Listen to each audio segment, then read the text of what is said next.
Reporter exclusive. നിയമസഭാ തെരഞ്ഞെടുപ്പിൽ seat ഉറപ്പിച്ചിരുന്നുവെന്ന് AICC അംഗവും KPCC ജനറൽ സെക്രട്ടറിയുമായ ദീപ്തി മേരി വർഗീസ്. സ്ഥാനാർത്ഥി പട്ടിക വൈകിയപ്പോൾ മുൻകരുതലായാണ് കുറച്ച് പോസ്റ്ററുകൾ അടിച്ചത്. കൂടുതൽ വനിതകൾക്ക് പ്രാതിനിധ്യം നൽകാമായിരുന്നു. മറ്റു പാർട്ടികളിൽ നിന്ന് ഓഫർ ഉണ്ടായിരുന്നുവെന്നും വെളിപ്പെടുത്തൽ. കോൺഗ്രസ് വിടുന്നത് ആലോചിച്ചിട്ടേയില്ല എന്നും തന്റെ പ്രസ്ഥാനമാണ് തനിക്ക് വലുതെന്നും ദീപ്തി മേരി വർഗീസ്. ലത്തീൻ സഭ ഒരു കാലത്തും തനിക്കെതിരായിരുന്നില്ല. മേയർ തെരഞ്ഞെടുപ്പിൽ ചിലരുടെ വ്യക്തി താല്പര്യങ്ങളാണ് സംഭവിച്ചത് എന്നും ദീപ്തി മേരി വർഗീസ് റിപ്പോർട്ടർ ഇലക്ഷൻ പോഡ്കാസ്റ്റിൽ പറഞ്ഞു. ഒരു ലാസ്റ്റ് മൊമെന്റ് വരെ സ്ഥാനാർത്ഥി ആകും എന്നുള്ള ഒരു മെസ്സേജിലാണ് ഞാൻ നിന്നിരുന്നത്. കൊച്ചി സിറ്റിംഗ് MLA ഉള്ള സ്ഥലമാണ്. അവർ പ്രചരണം തുടങ്ങിക്കഴിഞ്ഞിരിക്കുന്നു, പോസ്റ്ററുകൾ വന്നു കഴിഞ്ഞിരിക്കുന്നു.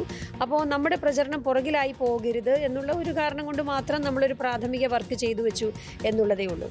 അത് വേണ്ടി വന്നാൽ ഉപയോഗിക്കാം, വേണ്ടി വന്നില്ലെങ്കിൽ അതിനനുസരിച്ച് ചെയ്യാം എന്നതിൽ കവിഞ്ഞ് വേറെ കാര്യമൊന്നും അതിൻ്റെ അകത്തില്ല. പക്ഷേ അത്രയൊരു ഉറപ്പുണ്ടായിരുന്നില്ലേ? യു പ്രൊസീഡ് എന്ന മെസ്സേജ് ആയിരിക്കില്ലേ അത്തരത്തിൽ ഈ നീക്കങ്ങൾക്കൊക്കെ പിറകിലുണ്ടായിട്ടുണ്ടാവും? തീർച്ചയായിട്ടും അങ്ങനെ പറഞ്ഞിട്ടാണല്ലോ നമ്മൾ, അല്ലെങ്കിൽ പിന്നെ നമ്മൾ അങ്ങനെ ഒരു റിസ്ക് എടുക്കില്ലല്ലോ. അങ്ങനെ ഒരു മെസ്സേജ് ഒക്കെ ഉണ്ടായിരുന്നു. സർവം ദീപ്തമാണ്, പക്ഷെ സർവം മായ പോലെ ആയിപ്പോയി. ലത്തീൻ സഭ ഒരിക്കലും എനിക്കെതിരായിട്ടില്ല. അത് മേയർ തെരഞ്ഞെടുപ്പിൻ്റെ സമയത്താണെങ്കിലും അതിനുശേഷമാണെങ്കിലും സഭയുടെ പേര് പറഞ്ഞ് എന്തെങ്കിലും ആരെങ്കിലും ചെയ്തിട്ടുണ്ടെങ്കിൽ അത് അവരുടെ വ്യക്തി താല്പര്യം മാത്രമാണ് എന്ന് തന്നെയാണ് ഞാൻ കരുതുന്നത്. മറ്റൊരാൾക്ക് എന്തെങ്കിലും ലഭിക്കുമ്പോൾ അതിനെ വെട്ടാൻ നോക്കുന്നതും അധികാരമോഹം തന്നെയാണ്. മറ്റൊരാൾ വളർന്നു വരാൻ പാടില്ല. താൻ നിൽക്കുന്ന പ്രദേശത്ത് താൻ മാത്രം മതി. മറ്റൊരാൾ വളർന്നു വരാൻ പാടില്ല. വന്നാൽ അത് സംഘടനയിൽ ശക്തമായി നിൽക്കുന്ന ഒരു വ്യക്തിയാണെങ്കിൽ സംഘടനാ പാഠവും അതുപോലെ തന്നെ ജനങ്ങൾക്ക് വേണ്ടി പ്രവർത്തിക്കാൻ കെൽപ്പുള്ള ഒരാളാണ് എന്ന് മനസ്സിലാക്കി അവരെ ഏതെങ്കിലും തരത്തിൽ ഇല്ലാതാക്കാൻ ശ്രമിക്കുന്നുണ്ടെങ്കിൽ അതും അധികാരമോഹം തന്നെ എന്ന് പറയേണ്ടതായിട്ട് വരും. ചിലപ്പോൾ ചില വ്യക്തികൾ അവരുടെ താല്പര്യത്തിന് വേണ്ടി, അവരുടെ സ്വാർത്ഥ താല്പര്യത്തിന് വേണ്ടി, അല്ലെങ്കിൽ അവരുടെ തൽപര കക്ഷികളെ എന്തെങ്കിലും ആക്കുന്നതിന് വേണ്ടിയൊക്കെ അത്തരം ശ്രമങ്ങളൊക്കെ നടത്തും. അങ്ങനെയൊക്കെ നടക്കാറുണ്ടല്ലോ. അതൊന്നും അത്തരം അനുഭവങ്ങൾ എനിക്കുണ്ടായിട്ടുണ്ട്. നിരവധി തവണ അത്തരം സ്ട്രഗിൾസും അത്തരം ചലഞ്ചസും ഞാൻ ഫേസ് ചെയ്തിട്ടുണ്ട്. പക്ഷേ ഇപ്പോഴും ഞാൻ ഈ സംഘടനയിൽ നിൽക്കുന്നത് ഇതെൻ്റെ സംഘടനയാണ്. വനിതകൾക്ക് പ്രാതിനിധ്യമുണ്ട്, പക്ഷേ കുറെ കൂടെയൊക്കെ ആകാമായിരുന്നു എന്നുള്ളതാണ് എൻ്റെ ഒരു അഭിപ്രായം. പരിഗണിക്കപ്പെടുന്നത് പലപ്പോഴും പുരുഷ നേതാക്കന്മാരുടെ നോമിനികളാണെങ്കിൽ അതിനെ സംവരണത്തിൻ്റെ ഒരു മാനദണ്ഡത്തിൽ, അല്ലെങ്കിൽ അത് സംവരണമാണോ എന്നുള്ളത് നമുക്ക് ചിന്തിക്കേണ്ടത് ഒരു കാര്യമാണ്. രാഷ്ട്രീയത്തിൽ ഇപ്പോഴും പുരുഷ മേധാവിത്വം തന്നെ, ഒരു സംശയവുമില്ല. ചിലപ്പോൾ ശക്തി കുറഞ്ഞ അല്ലെങ്കിൽ ഇവിടെ എസ്റ്റാബ്ലിഷ്ഡ് ആവാൻ ശ്രമിക്കുന്ന ഏതെങ്കിലും രാഷ്ട്രീയ പ്രസ്ഥാനം മറ്റ് രാഷ്ട്രീയ പ്രസ്ഥാനങ്ങളിൽ പ്രമുഖരായിട്ട് നിൽക്കുന്ന ആളുകൾ പുറത്തു വരുന്നുണ്ടെങ്കിൽ അവരെ അക്സെപ്റ്റ് ചെയ്യാമെന്നുള്ള ഒരു തോന്നൽ അവർക്കുണ്ടാകുമല്ലോ. അതൊക്കെ ഉണ്ടായിട്ടുണ്ട്, അത്തരം കാര്യങ്ങളൊക്കെ ഉണ്ടായിട്ടുണ്ട്. പക്ഷേ അങ്ങനെയൊന്നും ഇന്ത്യൻ നാഷണൽ കോൺഗ്രസ് എന്ന ഈ മഹാപ്രസ്ഥാനം വിട്ടുപോകാൻ ഒരു നിമിഷം പോലും എനിക്ക് തോന്നിയിട്ടില്ല. BJP-യിൽ നിന്നായിരുന്നു ആ കോൾ ഏറ്റവും അവസാനം? അല്ല. തുടരെയുണ്ടാകുന്ന അവഗണനകൾക്ക് ശേഷം ദീപ്തി മേരി വർഗീസ് എങ്ങനെ പ്രതികരിക്കുന്നു എന്നുള്ളത് രാഷ്ട്രീയ നേതാക്കൾക്ക് കണ്ടുപിടിക്കാൻ കഴിയുന്ന ഒരു ഉദാഹരണമാണ്. അവരുടെ പ്രതികരണങ്ങൾക്ക് കൃത്യതയുണ്ട്, വ്യക്തതയുണ്ട്. അതേസമയം തന്നെ അത് ഏതളവിൽ വേണം എന്നത് വളരെ പ്രകടവുമായിട്ടാണ് അവർ മുന്നോട്ട് വെക്കാറുള്ളത്. വിനീത വേണു വിവരങ്ങളുമായി നമ്മളോടൊപ്പം ചേരുകയാണ്. വിനീത, ദീപ്തി മേരി വർഗീസ് അവരുടെ എതിരഭിപ്രായം അറിയിക്കുന്നുണ്ട്. അവർക്ക് നീതി നിഷേധിക്കപ്പെട്ടു എന്ന് പറയുന്നുണ്ട്, വാഗ്ദാന ലംഘനമുണ്ടായിട്ടുണ്ട് എന്ന് പറയുന്നുണ്ട്. അതേസമയത്ത് പാർട്ടിയാണ് ഏറ്റവും പ്രധാനപ്പെട്ടത് എന്നതും പറയുന്നുണ്ട്.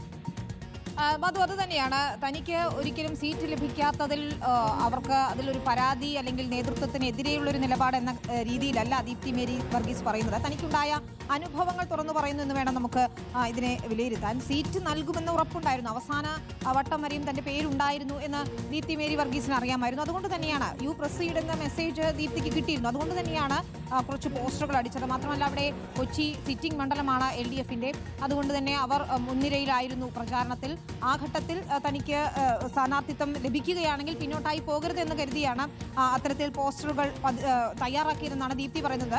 സർവം ദീപ്തം സർവം മായയായി എന്നവർ തമാശ രൂപേണ പറയുമ്പോഴും അതിൽ നമുക്ക് മനസ്സിലാക്കാം അവർ എത്രത്തോളം അതിൽ പരിശ്രമിച്ചിരുന്നു എന്നുള്ളത്. പക്ഷേ ലത്തീൻ സഭയുടെ പേര് പറഞ്ഞുകൊണ്ട് ആരെങ്കിലും ഏതെങ്കിലും തരത്തിൽ അതിൽ തന്നെ എതിർക്കുന്നുണ്ടെങ്കിൽ അത് ശരിയല്ല എന്ന് ദീപ്തി പറയുന്നുണ്ട്. അതിപ്പോൾ മേയർ തെരഞ്ഞെടുപ്പിന്റെ കാര്യം കൂടി ചേർത്ത് വെച്ചുകൊണ്ടാണ് ദീപ്തി അക്കാര്യം പറയുന്നത്. ഈ മേയർ തെരഞ്ഞെടുപ്പിലാണെങ്കിലും ലത്തീൻ സഭ തനിക്കെതിരായിരുന്നില്ല എന്ന് ദീപ്തി അടിവരയിട്ട് പറയുകയാണ്. സഭയുടെ പേര് പറഞ്ഞ് ആരെങ്കിലും എന്തെങ്കിലും ചെയ്തിട്ടുണ്ടെങ്കിൽ അത് വ്യക്തി താല്പര്യമാണ് എന്നുകൂടിയാണ് ദീപ്തി പറയുന്നത്. ഈ മേയർ തെരഞ്ഞെടുപ്പിൽ KPCC മാനദണ്ഡം പാലിച്ചില്ല എന്ന അവരുടെ പരാതി ഉണ്ടായിരുന്നു. അതിലിപ്പോഴും ഉറച്ചു നിൽക്കുന്നുമുണ്ട്. താൻ കൂടി ഭാഗമാണ് KPCC-യുടെ. പക്ഷേ അന്ന് മാനദണ്ഡം പാലിച്ചില്ല പാച്ചില്ല, അത് നേതാക്കൾക്കും അറിയാം എന്ന് പറയുകയാണ്. ഈ വനിതകൾക്ക് പ്രാതിനിധ്യം നൽകുന്നതുമായി ബന്ധപ്പെട്ട ചോദ്യത്തിന് അവർ വനിതകൾക്ക് പ്രാതിനിധ്യമുണ്ട്, പക്ഷേ കുറച്ചുകൂടി പ്രാതിനിധ്യം വേണമായിരുന്നു. അതിൽ അവർ കൃത്യമായൊരു ഡെഫിനിഷൻ നൽകുന്നുണ്ട്. പുരുഷന്മാരുടെ നോമിനികളെ വനിതകളുടെ പ്രാതിനിധ്യത്തിൽ ചേർത്ത് വെക്കരുത് എന്നുള്ള കൃത്യമായ നിലപാട് കൂടി പറയുന്നുണ്ട്. ഈ പുരുഷ മേധാവിത്വമുണ്ട് രാഷ്ട്രീയത്തിൽ എന്നതുകൂടി ദീപ്തി അടിവരയിട്ട് പറയുന്നു എന്നത് നമ്മൾ ഓർക്കണം. മറ്റൊന്ന്, ദീപ്തിക്ക് സീറ്റ് നിഷേധിക്കപ്പെട്ട സമയത്ത് അവർ മറ്റു പാർട്ടികളിലേക്ക് പോകുന്നു എന്ന രീതിയിലുള്ള വാർത്തകളുണ്ടായിരുന്നു. അത് പൂർണ്ണമായും അവർ നിഷേധിക്കുകയാണ്. ഒരു സ്ഥലത്ത് തനിക്ക് പരിഗണന കിട്ടിയില്ല എന്ന് വരുമ്പോൾ മറ്റിടങ്ങളിൽ നിന്ന് ഓഫർ വരുന്നത്, പല സുഹൃത്തുക്കൾ വഴിയൊക്കെ ഓഫർ വരുന്നത് സ്വാഭാവികമാണെന്ന് പറയുന്നു. അത് പല സമയത്തും ലഭിച്ചിട്ടുണ്ട്. പക്ഷേ കോൺഗ്രസിനൊപ്പം ഉറച്ചു നിൽക്കുന്നു. താൻ ഒരിക്കലും പാർട്ടി വിടുന്നതിനെ കുറിച്ച് ആലോചിച്ചിട്ടേ ഇല്ല. തന്റെ പ്രസ്ഥാനമാണ് വലുത് എന്നാണ് ദീപ്തി പറയുന്നത്. സ്വാഭാവികമായും നീതി നിഷേധിക്കപ്പെട്ടു എന്നൊരു തോന്നൽ അവർക്കുണ്ട്. പക്ഷേ പാർട്ടിക്കെതിരെ ഒരു നിലപാടെടുക്കാൻ ദീപ്തി തയ്യാറാകുന്നില്ല. വളരെ പക്വതയോടെയുള്ള പ്രതികരണമാണ് ഈ ഘട്ടത്തിൽ ദീപ്തി നടത്തുന്നത്. അതാണ് ഏറ്റവും പ്രധാനം. വളരെ പക്വതയോടുകൂടിയുള്ള പ്രതികരണമാണ് ദീപ്തി മേരി വർഗീസിന്റെ ഭാഗത്തു നിന്നുണ്ടാകുന്നത്.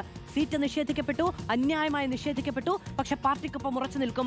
മറ്റ് ഓഫറുകൾ ഉണ്ടായിരുന്നു എന്നത് സത്യമാണ് എന്നത് കൂടി വെളിപ്പെടുത്തുകയാണ് ദീപ്തി മേരി വർഗീസ്. വിനീത വേണുവാണ് വിവരങ്ങൾ നൽകിയത്.